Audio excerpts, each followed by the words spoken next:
मेरे चैनल पर उपस्थित सभी शिक्षकों को मेरा प्रणाम। हम आप लोगों के लिए लेके आ रहे हैं अभी कक्षा 4 के पर्यावरण और हम अभी तक हमने 13 अध्याय को ख़त्म कर चुका हूं। अगर आपने नहीं देखे हैं तो 3 वीडियो मैंने बना दिया हूं। आज मैं आप लोगों के लिए अध्याय 14 लेके आया हुआ हूं, जिसका चैप्टर का नाम है बाल मेला और खेल। इसमें देखते हैं कि कौन कौन से क्वेश्चन बनते हैं। तो पहला क्वेश्चन है, निम्नलिखित में से कौन सा घर पर खेले जाने वाला खेल है? Option A cricket, option B football, option C carrom, option D rugby. यानी कि इसमें 4 ऑप्शन दिया है। निम्नलिखित में से कौन सा घर पर खेले जाने वाला खेला है? क्रिकेट है, फुटबॉल है, कैरम है, रग्बी है। तो इसका जो पहला आंसर हो जाएगा वो हो जाएगा आपको कैरम।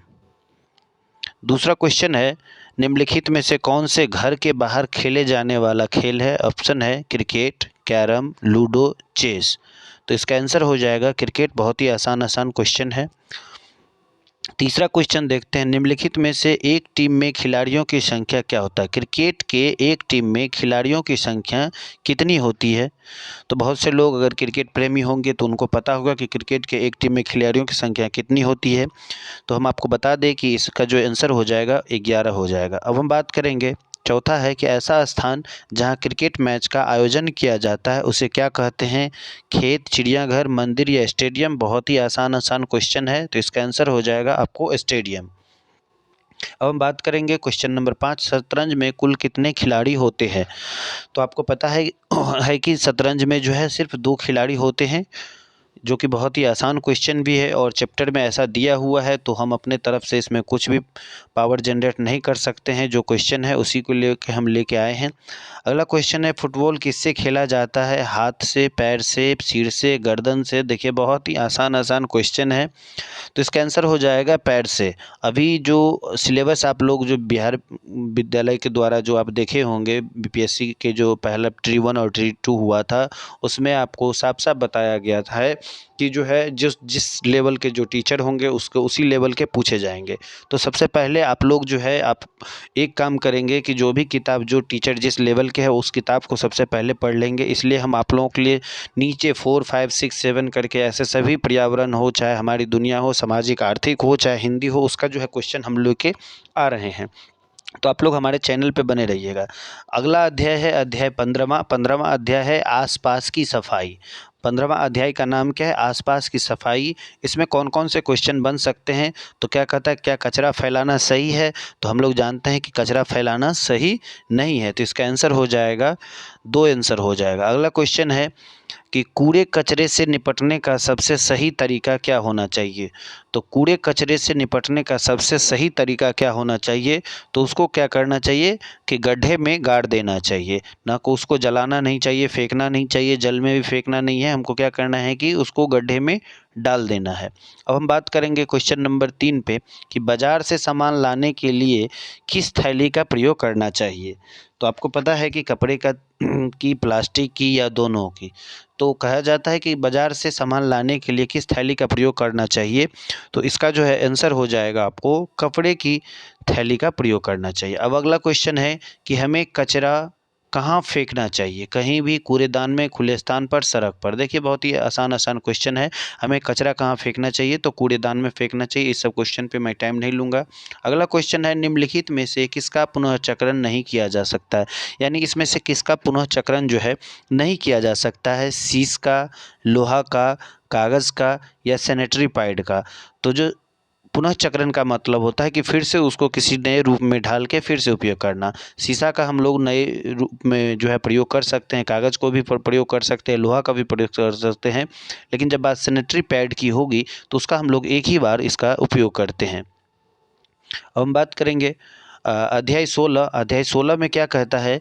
अध्याय 16 का चैप्टर का नाम है मीठा मीठा शहद। अध्याय 16 चैप्टर का नाम है मीठा मीठा शहद। तो सबसे पहला है कि हमें शहद कहाँ से प्राप्त होता है? फूल से, फल से, मधुमक्खी के छत्ते से। तो बहुत ही आसान क्वेश्चन है, मधुमक्खी के छत्ते से हमें शहद प्राप्त होता है। अगला क्वेश्चन है कि शहद का उपयोग किया जाता है खाने में, दवाई बनाने में, एक और दोनों में, इनमें से कोई नहीं। तो देखिए शहद का जो उपयोग होता है वो आपको खाने में भी प्रयोग किया जाता है और दवाई बनाने में भी प्रयोग किया जाता है। तो ऐसी स्थिति में आंसर हो जाएगा सी, क्योंकि इसमें एक और दो दोनों को लिया गया है। अब हम बात करेंगे क्वेश्चन नंबर 3 कि शहद का स्वाद कैसा होता है। सबको पता है कि शहद का स्वाद जो है मीठा होता है। अब चलते हैं अगला लेसन पे, लेसन 17 में देखते हैं कि क्या दिया हुआ है। तो अध्याय 17 में जो है, अध्याय 17 है और उसमें चैप्टर का नाम है तरह तरह के पक्षी। क्या है? तरह तरह के पक्षी। अब देखिए इसमें से पहला जो क्वेश्चन आता है वो है कि बगुला का भोजन क्या होता है। तो बगला का भोजन आपको फल है, फूल है, मछली है या इनमें से कोई नहीं।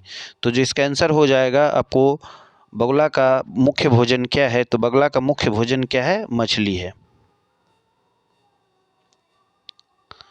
अब जो अगला क्वेश्चन होता है कि तोता किस रंग का होता है, लाल, हरा, दोनों, इनमें से कोई नहीं। तो तोता जो है आपको क्या होता है कि लाल रंग का भी तोता होता है और हरा रंग का भी तोता होता है। तो आप लोग गलती नहीं कीजिएगा कि तोता हमेशा हरा रंग का मार दीजिएगा। तोता लाल रंग का भी होता है, हरा रंग का भी होता है और इसका आंसर हो जाएगा दोनों। ठीक है। अगला क्वेश्चन है कि कौन सा पक्षी सबसे पहले जग जाती है, मुर्गी, कबूतर, मोर या मछली। कौन सा पक्षी है जो सबसे पहले जग जाती है। तो आप लोग सुने होंगे कि मुर्गी जो है सबसे पहले जग जाती है। बहुत ही आसान क्वेश्चन है। उसके बाद है कि किस पक्षी की चोंच से पैर में छेद हो जाता है, मोर, तोता, मुर्गी या कठफोड़वा। तो इसका भी आंसर बहुत ही आसान क्वेश्चन है। तो जो किस पक्षी से जो है आपको क्या कहते हैं, पैर में छेद हो जाता है। तो जो इसका आंसर हो जाएगा आपको कठफोड़वा। बात करेंगे क्वेश्चन नंबर 15।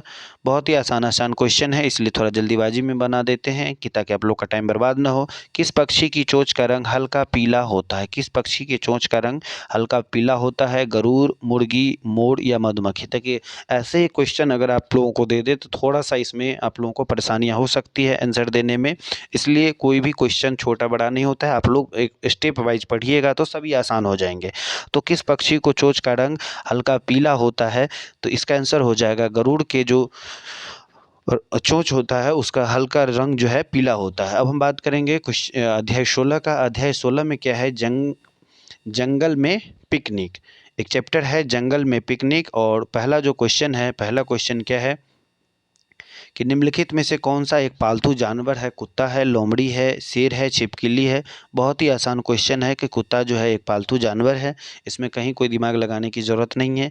अगला क्वेश्चन हम लोग देखेंगे, कहता है कि निम्नलिखित में से कौन सा एक जंगली जानवर है। खरगोश, बिल्ली, कुत्ता, शेर। बहुत ही आसान क्वेश्चन है, इसका भी आंसर हो जाएगा शेर।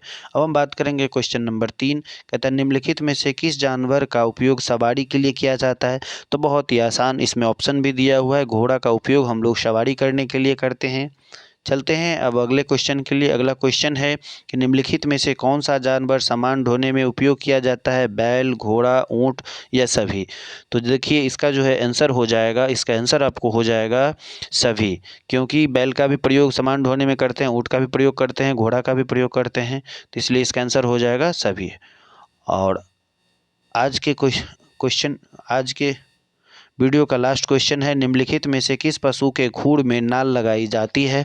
तो सभी को पता होगा कि घोड़े के खुर में जो है नाल लगाई जाती है। और अभी तक आपने हमारे चैनल को सब्सक्राइब नहीं किया तो चैनल को सब्सक्राइब कर ले। अगर वीडियो थोड़ा सा भी अच्छा लगा हो, यूजफुल हो, अगर हमारी मेहनत आपको अच्छी लगी हो तो हमारे चैनल को सब्सक्राइब करने के बाद वीडियो को लाइक कर दे और अपने दोस्तों में भी शेयर कर दे। बहुत जल्द मैं फिर इसका 19 से लेके अगले 23 तक का जो है चैप्टर का वो जल्दी अगले वीडियो में लेके आऊँगा। तब तक के लिए थैंक यू, धन्यवाद। आपका दिन शुभ हो।